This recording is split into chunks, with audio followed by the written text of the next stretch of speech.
Support for this podcast comes from the Neubauer Family Foundation, supporting WHYY's Fresh Air and its commitment to sharing ideas and encouraging meaningful conversation. This is Fresh Air. I'm Dave Davies in for Terry Gross, who's off this week. One constant theme of reporting on the Russian invasion of Ukraine is surprise at and admiration for the Ukrainian military's effectiveness in fighting Russian troops. Our guest today, Time magazine correspondent Vera Bergengruen, reports that Ukraine has also been successful in waging war on the digital battlefield. A key figure in the country's efforts is its 31-year-old Minister of Digital Transformation, Mikhailo Fedorov, a man who'd previously run digital communications in Volodymyr Zelensky's successful presidential campaign. Bergengruen writes that Fedorov's ministry is inventing a whole new way to fight a war online. They've recruited thousands of citizen volunteers in efforts to undermine Russian disinformation campaigns. They've shored up international support and gotten tech companies to block services in Russia. And their social media campaign of videos with President Zelensky has united and lifted the morale of Ukrainians. Vera Bergengruen previously reported for the Miami Herald, BuzzFeed News, and McClatchy newspaper's Washington bureau, where she worked on the Pulitzer Prize-winning Panama Papers investigation. She's now an investigative correspondent in Time's Washington bureau, covering online disinformation and national security. Well, Vera Bergengruen, welcome to Fresh Air. Thank you for having me. The key figure in this fascinating story is this 31-year-old guy named Mikhailo Fedorov. Tell us about him. One of the first things that struck me about Fedorov when I talked to him via video chat is just how young he is. He is the youngest member of Zelensky's cabinet. He's only 31. He ran his campaign back in 2019 to become president, and he clearly is just kind of a young techie guy who now currently finds himself in the front line of this digital battle. And we spoke he was at an undisclosed location within Kyiv, and he was telling me all about his efforts to basically repurpose all of these digital tools that he spent years developing to fight a modern war. And he himself seemed to kind of think that it was crazy that he found himself in this situation. But ultimately, it's clearly very effective. He's been able to take all of these ambitious efforts, reaching out to Silicon Valley, trying to work, their ambition is always to partner with Apple, with Google, with all of these tech giants that they admire in Ukraine to do all of these kind of mundane, bureaucratic projects. And then they turn it all around to help their country fight a war. Of course, a big part of this is communication. I mean, you're an advocate, and your audience is people abroad. It's people in Ukraine. It's people everywhere. Let's talk about some of the content that's been posted on social media in support of the Ukrainian resistance. Tell us about how they've built morale and united the country in this effort. What kinds of material have they been putting up?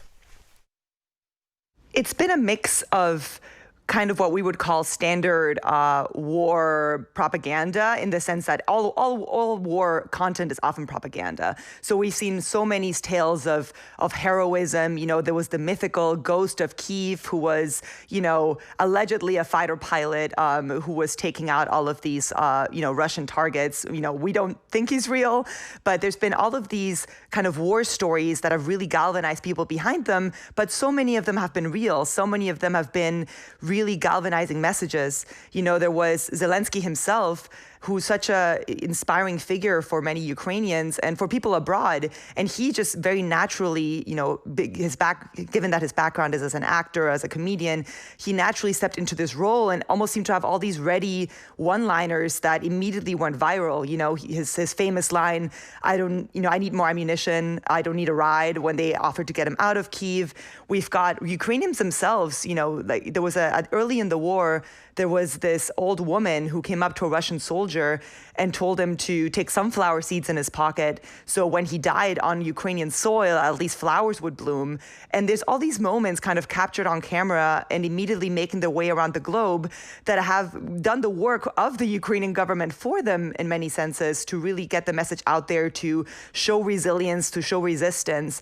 But a lot of this doesn't just happen by magic. It's not that it's not real, but the Ukrainian government is relying on a lot of digital savvy, a lot of existing infrastructure to make sure that all of this information gets out into the world. So, for example, one of the ways that I think they've been very effective is their digital ministers told me that Ukrainians actually don't really use Twitter as much as we do here.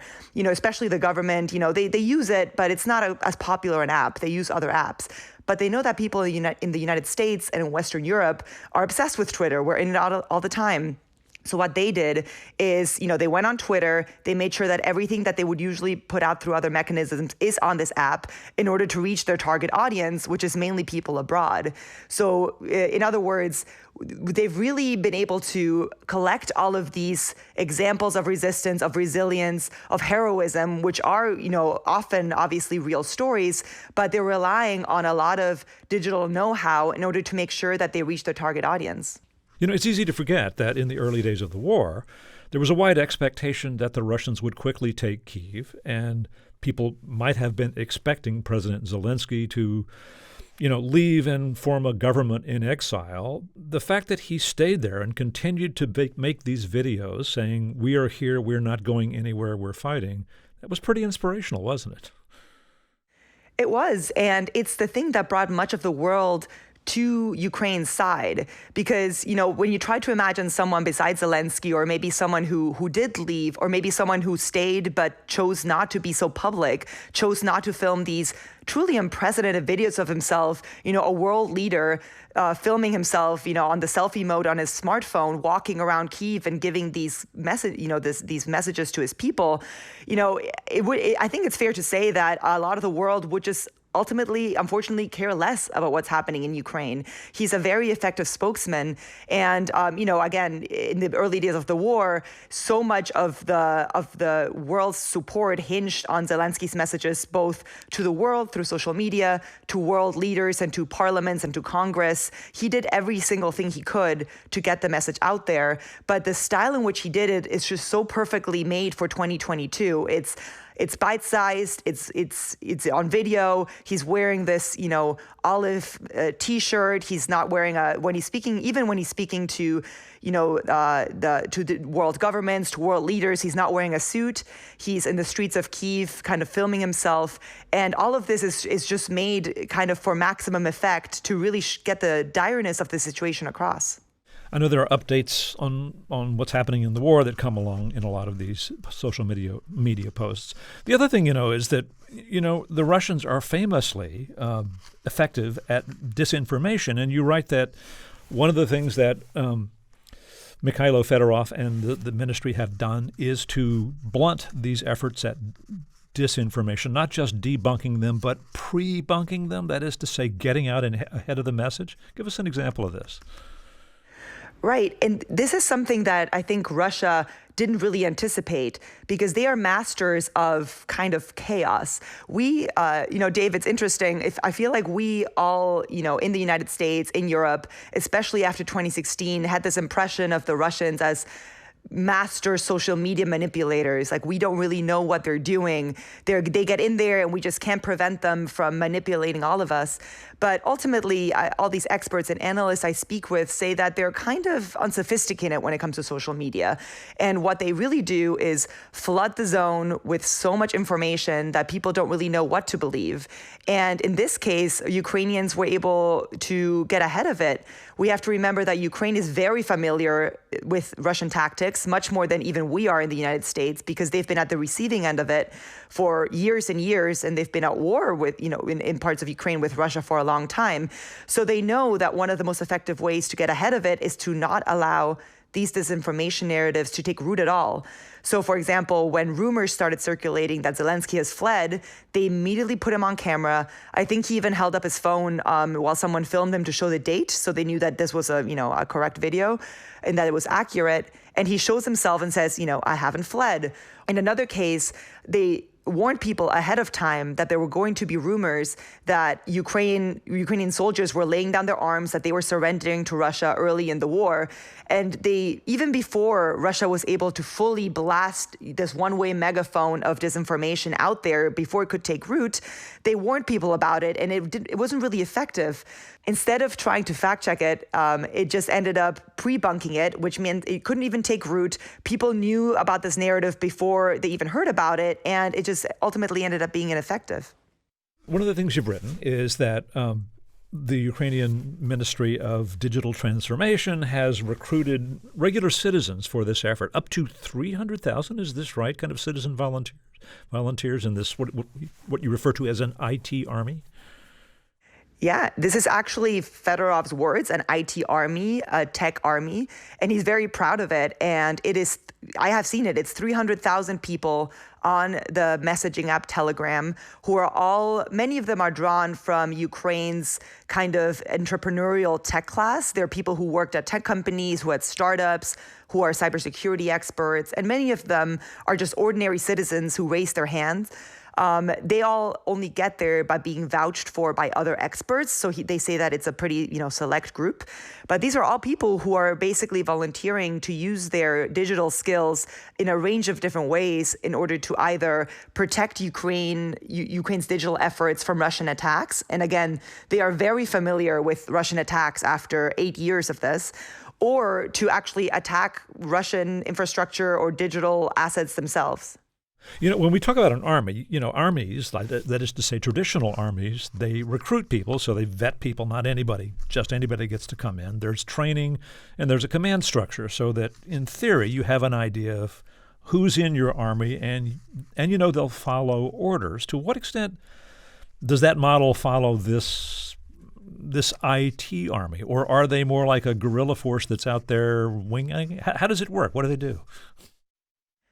From my perspective here, it does seem more like a guerrilla force. It seems like a lot of very smart, techie people who know exactly how to use, they're basically given a list of targets and they go after them. But, it is impressive when you speak to Fedorov, when you speak to other people inside the digital transformation ministry, and they are ultimately more than 650 people who work for it. And they definitely are, before the war, were pretty bureaucratic. They had different offices, they have different command structures, and they had a lot of very ambitious projects. And they've pulled people from all those projects to moderate this group, to give them lists of targets, to kind of see where it's going. But you can obviously tell that in the chaos of the war, and again, we have to remember these people are living through it themselves. Some of them are out of the country, but most of them are there. And obviously, a lot of things kind of fall through the cracks. At one point I asked him how many letters he had actually sent to tech companies or how many targets they had given this group. And they didn't even, they don't have a full number. It's obviously rather decentralized. But at the same time, so far, it seems pretty effective. And if anything, what this does is, especially organizing through apps like Telegram, it means that when things come up, when things change, when Russia launches a new attack, they've got a ready-made group of people who are already alert and kind of mobilized to respond. There's an old saying that the first casualty in war is the truth. Governments lie and spin to gain advantage, as do combatants and armies. And you write that in this case, this digital effort, that the leader here, Mikhailo Fedorov, monitors Ukrainian messaging for any disinformation. What does he say about this? Why is this important? It was really interesting speaking to him about this because in many ways, a lot of these young Ukrainian digital ministers use the language of Silicon Valley. They use the language of, American tech as well. Or they basically say, the way he phrased it to me was, we are protecting our brand. Our brand is one of an honest people that are being attacked. It's a black and white war, and we have to completely have transparency and clarity about what is happening. We can't afford to mess up. We can't afford to be broadcasting our own disinformation because that will muddy the waters and that will start putting us closer to the same level as Russia. And that is a really real fear with them. And so what they do, according to what Fedorov told me, is, they've got several teams set up that vet every single message that Zelensky or, other digital ministers and regular ministers put out. They vet the information in it. They make sure that it's accurate. They make sure that they're not really putting out videos out of context and things that could be misunderstood. So that doesn't obviously stop them from engaging in regular war propaganda, which is amplifying tales of, again, resistance, heroism, those kind of things are still out there. But they want to make sure that they can't really put anything out there that Russia can then turn against them and prove Russia's false allegations that the Ukrainians are lying about the war itself. So I thought it was really interesting that he framed it as, we are protecting our brand. Our brand is Ukraine is the attacked nation, the wronged nation, and we are the ones who speak the truth. One of the things that the Digital Information Ministry in Ukraine has focused on is getting big tech companies, particularly American tech companies, to enforce a digital blockade of Russia. How has this gone? Ukraine's digital ministry has been kind of shockingly effective at how quickly they've been able to get big tech giants to give into some of their demands. And one of the reasons is that they are obviously very effective at social media itself. They've got people like Fedorov, the digital minister, or Zelensky himself, directly tagging, connecting to big tech companies, to Facebook, to Google, to Apple, on social media, on Twitter, kind of connecting them to the war crimes, to what they say are war crimes happening in Ukraine. They're saying, listen, look at how your technology is being used by Russia. Every single dollar that goes towards the Russian government is being used for this war. And they've been, very effective at this. And just by tagging some of these companies, they've been able to immediately get a response, which is pretty surprising, at least from the outside. When you speak to them on the inside, they acknowledge that they've been in talks with these companies for a while, that they're pushing them, and that by the time they send out that tweet, they've already kind of, often talked to them behind the scenes and really, sent them personal letters and tried to push them to do the right thing, in their words. So there's an inside game, personal, private negotiations, but they're not beyond shaming them publicly if they need to. Right. And the public shaming, I think it's hard to overstate how effective it's been because, again, for example, they're not usually that active on Twitter, but they took to Twitter because they know that is the way that hundreds of thousands of people around the world are going to amplify their message. And, these companies that usually take a very long time to take any kind of action moved extremely quickly by their own standards. They've banned Russian outlets in Europe, in many apps. They, really quickly suspended Apple Pay in Russia. They basically ended up pulling so many of these services that ordinary Russian citizens rely on very, very quickly out of Russia. And this was almost, I think it's fair to say a lot of the credit goes to the public shaming that Fedorov and these digital ministers immediately started doing when the invasion began. It was also interesting, the digital ministry, for its efforts, needs to have its citizen digital soldiers connected to the internet, which is not easy given, the ferocity of the Russian bombing and missile campaign. And one of the things you wrote about is that Elon Musk sent out several trucks to connect Ukrainians with his Starlink satellite-based internet service. Right? Was this significant? How did this happen? This is one of those things that from the outside looked almost shockingly, stunningly fast, because we saw Fedorov send a tweet asking Elon Musk for help, and less than 48 hours later, he tweeted a photo showing, a truck full of these Starlink satellite connectors. And it was pretty, from the outside, it's kind of crazy that they were able to send that to Ukraine so quickly. When I spoke with him, he acknowledged that he had been in talks with him for a while, and that when they actually knew that it might happen, they were able to kind of put that on the outside. But, it has been effective. Some of these have been able to connect a lot of Ukrainians, to the internet. One of the ministers I spoke with actually spoke with me through this Starlink connection that he had set up. And, that's just a really easy way for people like Musk to make a pretty big difference, because without the internet, all of these things that we've been talking about obviously are impossible. Let me reintroduce you again. We're going to take another break. Vera Bergengruen is an investigative correspondent in Time Magazine's Washington Bureau, covering online disinformation and national security. She'll be back to talk more after this short break. I'm Dave Davies, and this is Fresh Air. We're speaking with Vera Bergengruen, an investigative correspondent in Time Magazine's Washington Bureau covering online disinformation and national security. She's written recently about Ukraine's efforts to wage digital war in its resistance to the Russian invasion, an effort headed by its 31-year-old Minister of Digital Transformation, who'd previously run digital operations on Volodymyr Zelensky's 2019 presidential campaign. You know, you told us about this massive IT army, these citizen volunteers that are involved in this digital effort. Can you give us a little more sense of what they do? So even though it's described as an IT army and we think of them as hackers and people, techie people just kind of going after these targets, it's much broader than that. One really interesting effort has been that they've recruited influential, Instagram influencers. They've recruited people who have millions of followers and, think of people who post about skincare or models or, people who post about their kids or schools, things like that, especially young women. They've recruited over 200 of them in a separate Telegram channel, and they coordinate them to broadcast the message that they want. So think of 200 social media celebrities who are just being told, today we're going to talk about this, or this thing that you're hearing about the bombing of this hospital is really important. We want you to talk to your followers about that.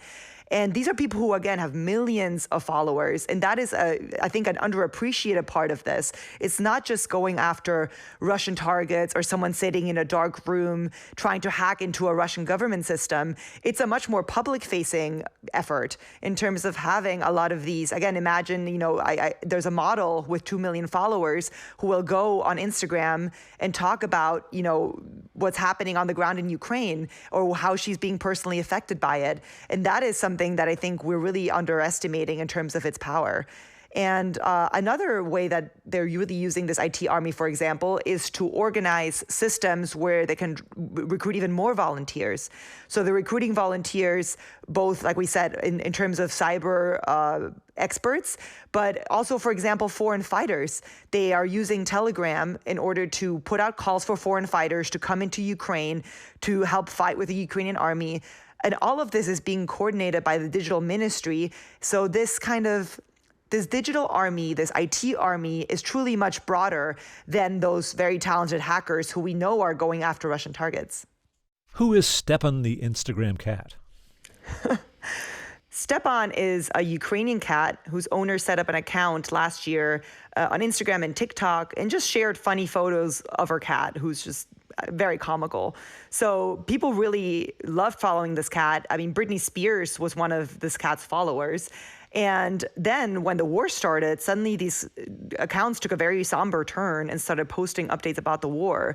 And, through this, actually, the owner has been able to raise some money to help Ukrainians, I think a pretty significant amount.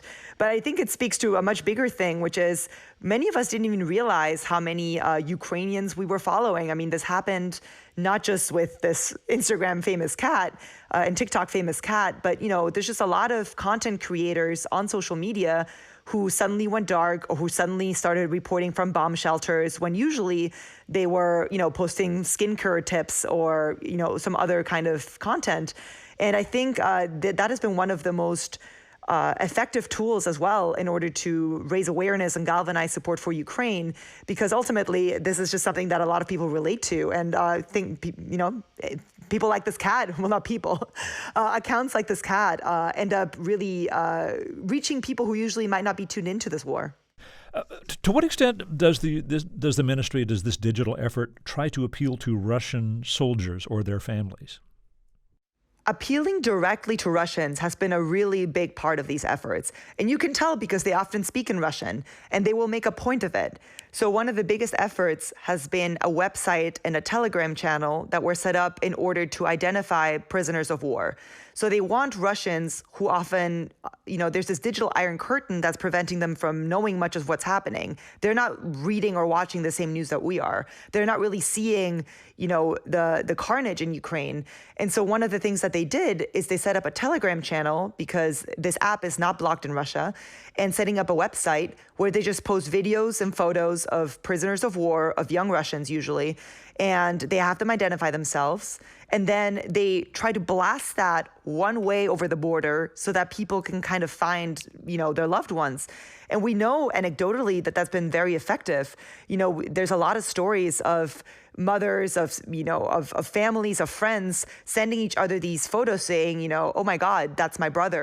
What's he doing in Ukraine? And it's been very effective to speak directly to Russians. But in terms of the digital ministry, they often just make sure that they put their government officials, their most high-ranking officials, on camera speaking in Russian directly to Russians. We saw this very effectively, I think, with Zelensky himself on the eve of the invasion, when he spoke in a very moving speech directly to Russians and told them, I know most of you don't want this war. And then we've seen it even from people like the defense minister, who spoke in a video in Russian, offering amnesty, offering monetary compensation if Russian soldiers lay down their arms. And they've gotten even just regular soldiers, Ukrainian soldiers and commanders, to kind of post these videos that often go viral because, they've got a lot of bravado. They're saying they're giving a lot of threats. There's a lot of the usual kind of wartime messaging. They're set to this dramatic music. But ultimately, these commanders are saying, listen, we know you're young kids. We know you don't want to be here. Go home. And all of this is often being done in Russian, which all of them speak. So I think they're speaking very directly to Russians, trying their very best to break through this digital iron curtain to tell them that their government is lying to them. Right. So these messages that are in Russian language to Russian people, to Russian soldiers, and this list you said of captured Russian soldiers, videos of Russian soldiers, they get past the Russian censorship by putting it on Telegram, this encrypted messaging app. Is that right? Yeah. That's right, yeah. I also read, I think, that some have found a way to send text messages to Russian troops who may be using cell phones, instructing them on how to surrender and providing these financial incentives if they bring equipment. There was one guy who actually surrendered a tank, right? That's right. We've heard so many anecdotes like this because it is clear that many of these young Russian soldiers, many of them are conscripts. They had no idea they were going into Ukraine. And it's been such an ill-planned operation in many senses, in terms of supplies. They're hungry, they're cold, they have no idea what they're doing there. Their vehicles keep breaking down, they're running out of gas, they're lost. And, part of this is what the Ukrainian government wants to put out there. But, I think there's an overwhelming amount of evidence that this is true. And so Ukrainians reaching out directly to them, kind of, telling them, listen, we understand you don't want to be here. We understand you don't want to kill civilians, and offering them alternatives. We have yet to see how effective this is going to be. There've been efforts to offer them Ukrainian citizenship, to offer them an amnesty, to offer them, again, money. And we have yet to see how effective this is actually going to be, because obviously it's not an easy thing to lay down your arms or to turn your back on the people you came with. But we do know that it is very appealing to many of them, just given how low morale is among Russian troops. We've mentioned Telegram a few times. This is a messaging app that's become widely used in the war. You want to just explain a bit about what it is and how it works? It would be really difficult to picture this whole war without Telegram because, unlike Twitter, unlike Facebook, there isn't any moderation. It's basically the Wild West. It's a free-for-all. It's an app that there's no algorithm that decides what you're going to see. And so in this sense, the way that it works is you follow different channels, you see them all in order, and some of them can turn off comments, in which case it just becomes there's no discussion. It's just a one-way megaphone kind of blasting all this information out. But it's extremely effective because it can't really be moderated. And this is a choice by the app a long time ago. It actually was founded by two Russian brothers, who who founded another very popular Russian social media network and who ultimately had to leave Russia, but who completely refused to allow censorship.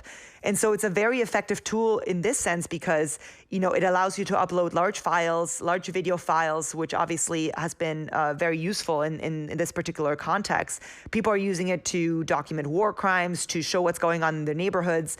It allows you to forward things very quickly. But again, the biggest reason that it's become so popular and so effective has been because it's not moderated. And one of the kind of crazy things for those of us who've covered this space for a long time is that it was the app of choice for terrorists for a very long time, for ISIS, for the Islamic State in Syria and Iraq. We saw them use these apps to organize. Telegram was used to plan attacks in Paris and in Berlin. And, back then it was notorious as kind of the app that was popular with terrorists. And there was a lot of pressure to moderate it, to make sure these people got kicked off.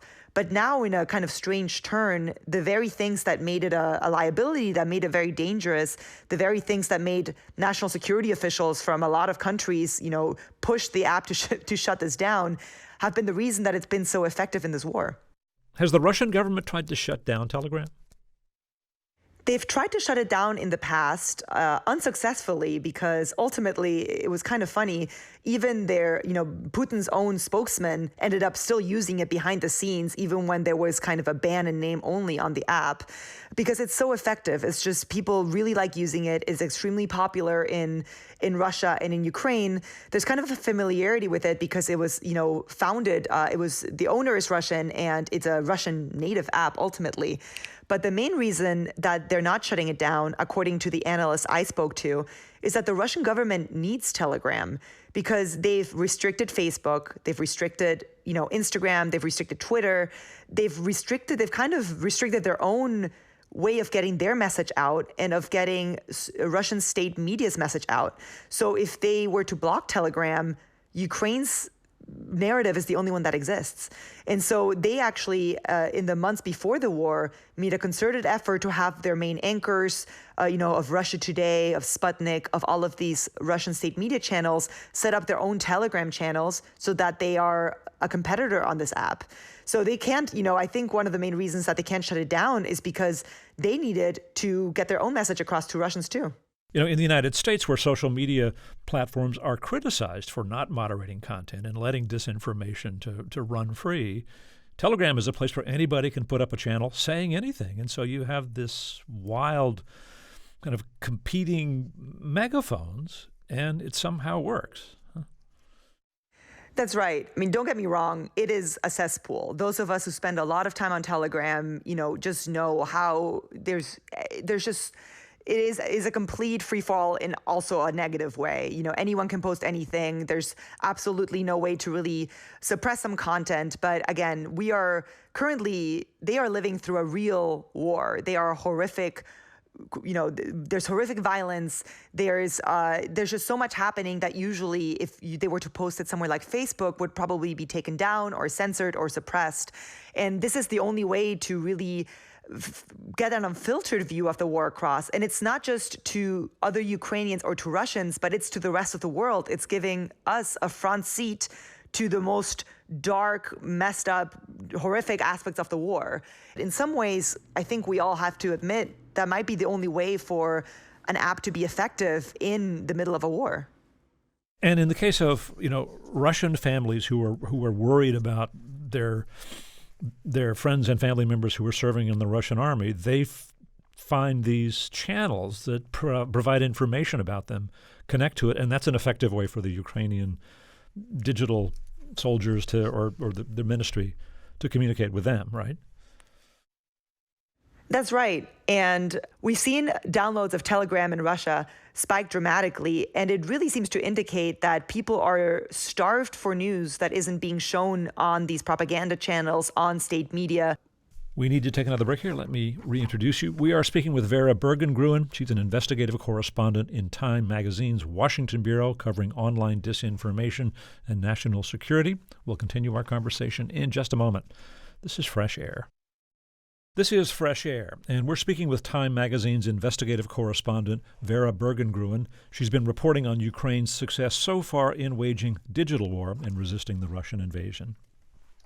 You know, a lot of this communication, both by the ministry and by these volunteer citizen IT army that they have recruited, is a matter of communication. It boosts morale in the country.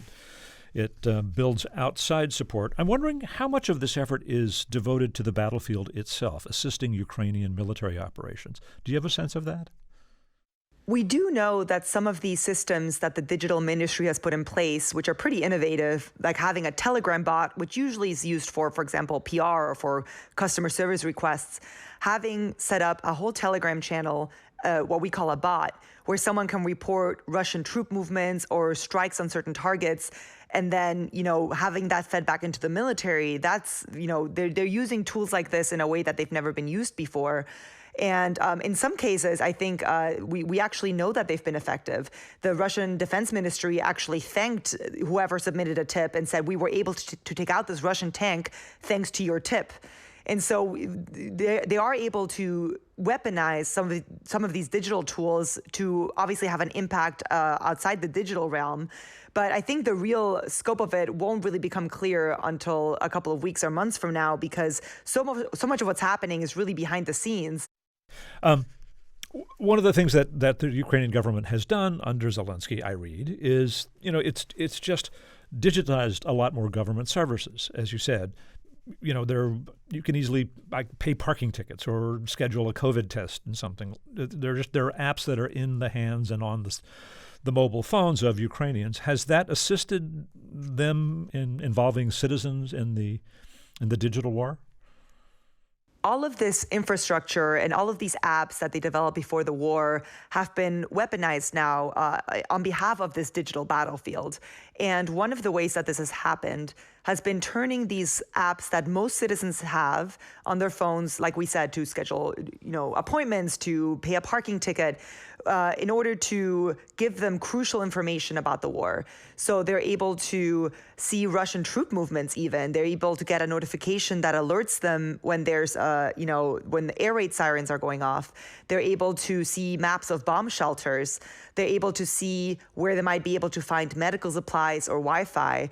And all of this happened really quickly because they knew that thanks to their efforts in the previous 3 years under Zelensky's administration, many Ukrainians in major cities had all these apps already on their phones. And also, like you mentioned, because of the pandemic. So they're able to just kind of go straight, have straight access into hundreds of thousands of Ukrainian smartphones and provide them with really critical information and potentially life-saving advice. And one of the other senses that this has been very useful for them has been by insisting on digitizing a lot of documents. I mean, Ukrainians who are fleeing their homes, who had, their homes bombed by Russia, they're able to access their passport or other documents through their phone. They're able to apply for relocation funds. And so all of this, is obviously a whole different front of this war in the digital realm because they're able to just directly communicate with Ukrainians.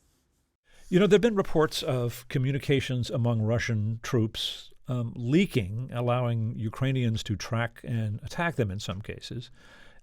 I think Fedorov said something to you about Ukraine might win this war through tech, through digital means. Is Russia showing itself to be a step behind here in all of this? Well, that's what the Ukraine's digital ministers seem to think, right? Fedorov told me, Russia is operating in the 20th century. They are basically applying a Cold War mentality to new technology, and that's not how you win this war. And he said, we are going to win because we are building all our efforts like a tech company. And he's very insistent on that. He says, we are operating like a tech company. This is the way of the future, and Russia's just not keeping up. And in some senses, that might be true. I think Russia is overestimating how much their playbook of just causing chaos online or causing, just kind of really blunt attacks are going to be effective because Ukraine has shown so far that they're able to beat Russia at its own game by kind of predicting what they're going to do and just honestly just being better at the messaging war. I know it gets kind of tiring to say it. It seems kind of silly and frivolous to be focusing on social media when we're seeing, that so many people are dying and in this horrific war. But that is how so much of this is ultimately happening. That is how world support is being galvanized. That is how Russia is finding itself completely, economically isolated digitally. And so I think by not only using these tools better, but by building their operations, the way that Ukraine is running its own war is, according to Fedorov, built more like a tech company than what he called a rigid war tank, which is how he described Russia. Well, Vera Bergengruen, thank you so much for speaking with us. Thanks so much, Dave.